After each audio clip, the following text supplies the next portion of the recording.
नमस्कार मित्रांनो, जय महाराष्ट्र। एकनाथ शिंदेंना मोठा धक्का, धनुष्यबाण हटवला, बंडाचा इशारा। एकनाथ शिंदेंना या बड्या नेताची नाराजी भोवणार।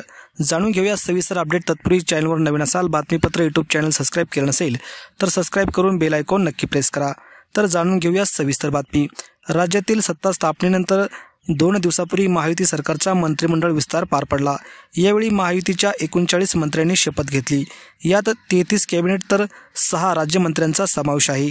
यात भाजपचे 19 मंत्री, शिवसेनेचे 11 आणि राष्ट्रवादी अजित पवार गटाच्या 9 जणांचा समावेश आहे। मंत्रिमंडळ विस्तारानंतर कालपासून विधिमंडळाच्या हिवाळी अधिवेशनाला सुरुवात झाली आहे। त्यापूर्वी आता महायुतीतील नाराजी नाट्य पाहायला मिळत आहे। महायुती सरकारमध्ये मंत्रिपद न मिळाल्याने शिवसेनेचे तानाजी सावंत नाराज आहेत। त्यातच त्यांनी एक मोठा निर्णय घेतला आहे। देवेंद्र फडणवीस यांच्या नेतृत्वात मंत्रिमंडळातून वगळल्यानंतर राज्याचे माजी आरोग्यमंत्री, शिवसेनेचे आमदार तानाजी सावंत कमालीचे नाराज झाले आहेत।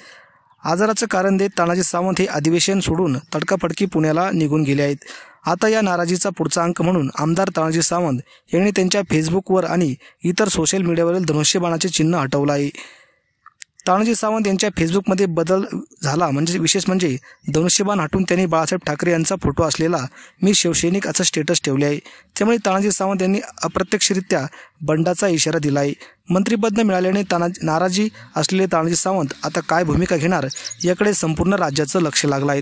तर मित्रांनो, आपल्याला काय वाटतं या संदर्भात? तानाजी सावंत शिंदे गटात बंड करून पुन्हा एकदा स्वगृही परततील का? आपल्या प्रतिक्रिया कमेंटच्या माध्यमातून नक्की व्यक्त करा।